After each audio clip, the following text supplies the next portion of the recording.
Graça e paz, sempre bom estarmos aqui e poder, cada momento, nós meditarmos nas sagradas letras, sagradas escrituras, na Torá, na Tanakh, e poder, de uma maneira muito profunda, conhecer verdadeiramente a palavra do nosso Deus. Hoje eu gostaria de trazer um tema que é bastante, vamos dizer assim, polêmico, e que traz uma certa confusão. Muitas vezes me perguntam sobre se devemos guardar o domingo ou o sábado, o Shabbat. Bom, por certo, biblicamente, eu já poderia responder de uma forma muito contundente. O domingo não tem nada a ver com o cristão e o Shabbat, sim. O que Deus manda guardar é o Shabbat, não o domingo.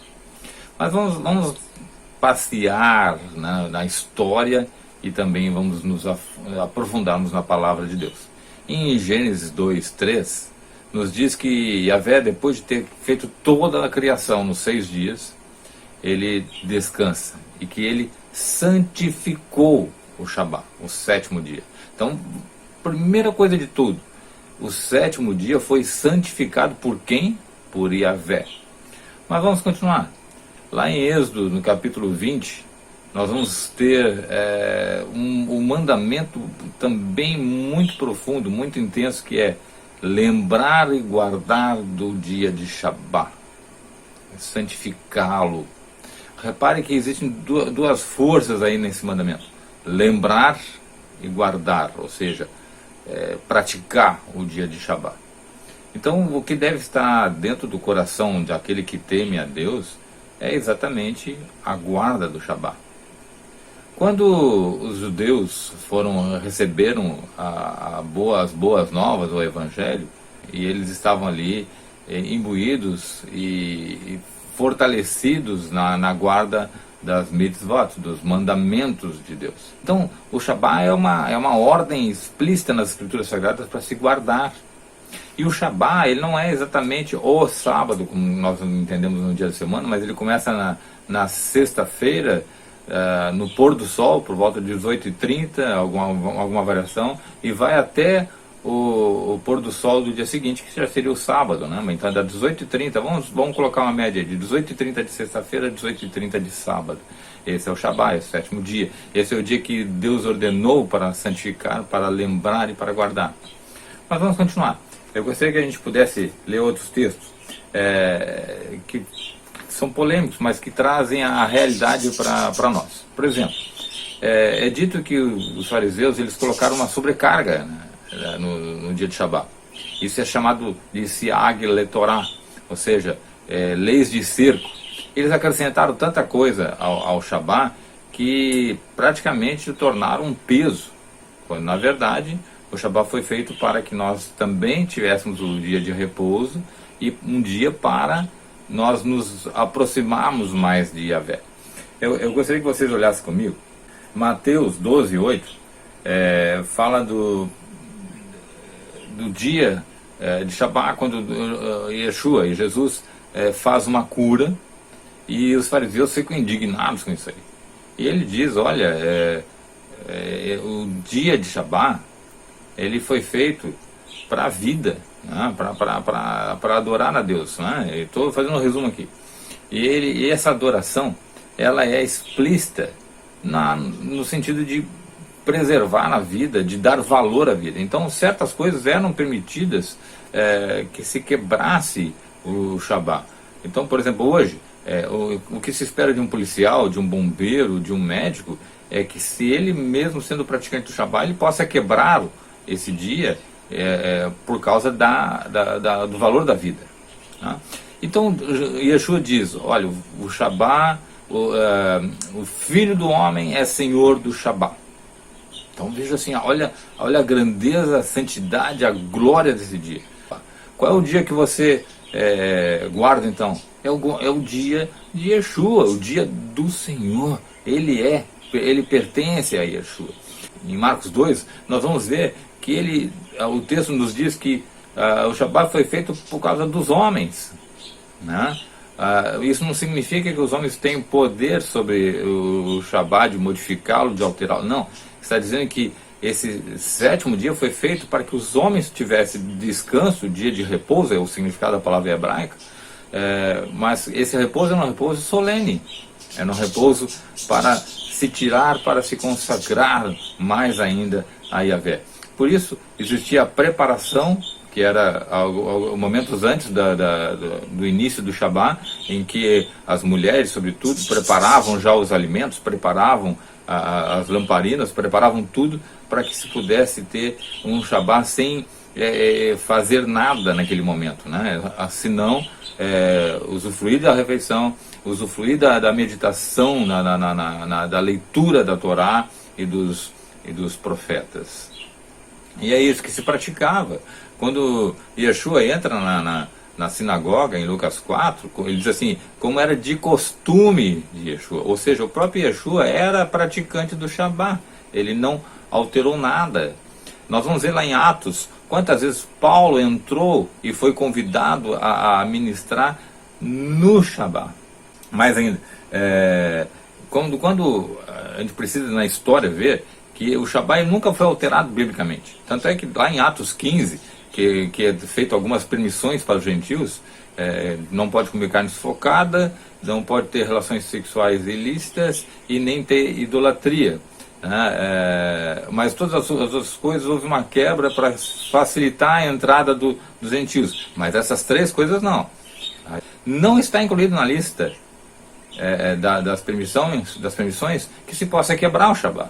Porque ele era um mandamento, ele está dentro dos 10 pronunciamentos. Você não altera lá, agora, então a partir de agora eu posso alterar o Shabá, eu posso alterar também os outros 9 mandamentos. Isso seria extremamente incoerente. Nós vemos que foi Constantino, o imperador Constantino, nos 328, se não me engano, que ele, no ano 328, que ele resolve alterar o dia de descanso para o dia de domingo, que era o dia do sol. Ele decreta isso, a partir de hoje o dia de descanso vai ser o dia do sol, né? O dia que foi consagrado para o dia do sol. Quando a gente vem em 364, no concílio de Laodiceia, nós vamos ver que o concílio de Laodiceia, que já está romanizado, já temos um cristianismo romanizado, ele confirma o edito de Constantino e determina que a partir dali se guarde o domingo, o primeiro dia da semana, e que inclusive que os cristãos que não o seguissem fossem excomungados, fossem expulsos.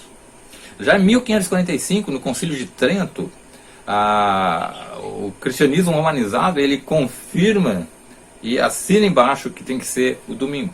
Então hoje, quando muitos dos cristãos sinceros, sendo evangélicos ou católicos, eles seguem o domingo, eles não estão seguindo algo bíblico, eles estão seguindo as ordens de Constantino, estão seguindo um dia que era um dia pagão, e estão seguindo a decisão de 2 concílios romanizados, que era o concílio de Laodiceia e o concílio de Trento. Mais ainda, eu gostaria que vocês olhassem assim, que muitas das vezes o catolicismo ele alega que o dia do Senhor, né, citado na Bíblia, seria o domingo, porque domingo em latim é dia do Senhor, mas não é. Existem vários textos que eu gostaria que os irmãos pudessem olhar, depois com calma em casa, de que citam que o dia do Senhor não se trata do domingo, mas se trata de um dia de juízo, um dia em que o Senhor virá para fazer julgamento de toda a terra. Isso nós vamos encontrar lá em Ezequiel 7,19, em 13,5, em Joel 1,15, em Joel também 2,1, em Amós 5,18, em Obadias 1,15, Zacarias 14,1, Atos 2,20, 1 Coríntios 5,5, 1 Tessalonicenses 5, versículo de 2 a 4, e 2 Pedro 2,10. São textos que falam claramente, eu vou deixar aí depois no vídeo, são textos que falam claramente sobre o dia do Senhor, e não como fosse o domingo, mas o dia em que o Senhor virá e julgará toda a terra. Então não tem nada a ver com o dia do Senhor. O dia do Senhor, biblicamente, em termos de adorá-lo, de descanso, é o Shabá. Marcos 16:2 fala sobre a santidade do Shabá, porque as mulheres, vejam, Jesus e Yeshua, ele está na cruz, ele então entrega o seu espírito, ele morre ali, e José de Arimateia pede o corpo de Yeshua a Pilatos, ele vai lá e coloca num túmulo, as mulheres estão vendo onde está sendo colocado, ainda é sexta-feira, né? Onde foi colocado, e diz que elas vão para casa para preparar o Shabá. Então essas mulheres que eram seguidoras de Yeshua, elas seguem o Shabá, e elas só vão retornar nessa sepultura na madrugada pós-Shabá, porque elas foram rigorosas em seguir, em guardar o Shabá. Não existe nenhuma santidade, porque for no primeiro dia da semana, então o dia da semana agora que vai ser cultuado é o domingo. Não, elas foram no primeiro dia da semana por questões óbvias. Elas estavam guardando o Shabá, então restou o primeiro dia da semana para ir lá ver o corpo de Yeshua, né? Lá em João 20, 19, fala que Yeshua apareceu no primeiro dia da semana para os discípulos que estavam trancados, né? Eles celebraram o Shabá e não saíram da casa ali porque eles estavam com medo. O texto é muito claro, eles estavam com medo, por isso eles estavam trancados. Então as portas estavam trancadas e Yeshua aparece sobrenaturalmente ali no meio deles. E depois diz que Jesus volta 8 dias depois, e isso então cai numa segunda-feira. Então por que não se santificou a segunda-feira também? Porque foi o dia que o Senhor apareceu também ali. Depois nós vamos ter outros textos, em Atos 20, versículo 7, em que Paulo, no primeiro dia da semana, estando ali reunidos, partiu do pão e começou a expor a palavra, ele se estende até a meia-noite, depois até o raiar do dia ali, né?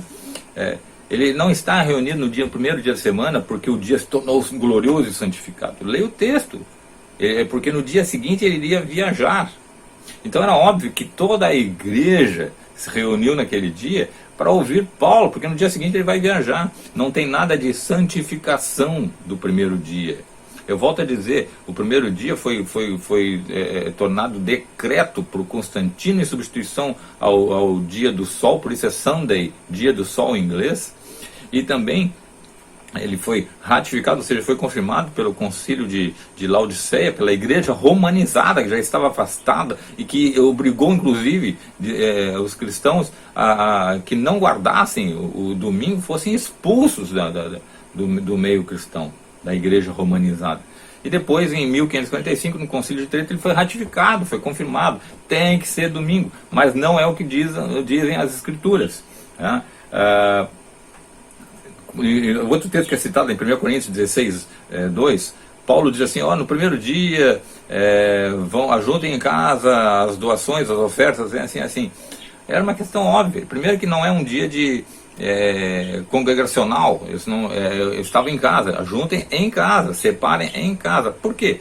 Porque o sétimo dia, eu não poderia, no sétimo dia ajuntem as coisas, levantem as ofertas, porque o sétimo dia era Shabá, era o dia de repouso, era o dia de solenidade. Eles não iam poder fazer aquele tipo de ato, de prática, porque era Shabá. Então tinha que ser no dia primeiro. Não existe nenhuma santificação do domingo, né, do dia primeiro.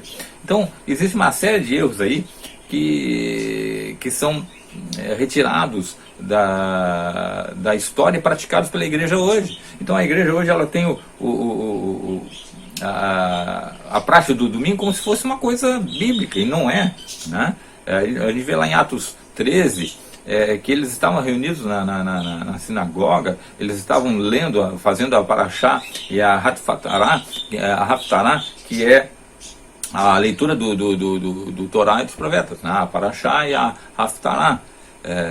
Era uma prática comum e, óbvio, serviu, porque essa era uma ordem de Yahvé. Não se guarda outro dia a não ser o Shabá. Então, o que eu posso dizer como um cristão, como um judeu cristão? O cristianismo é religião, não tem nada a ver com o ser cristão.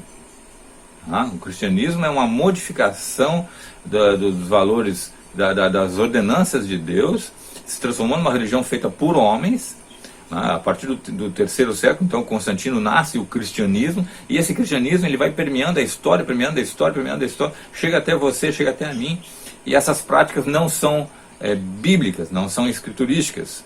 não são sagradas.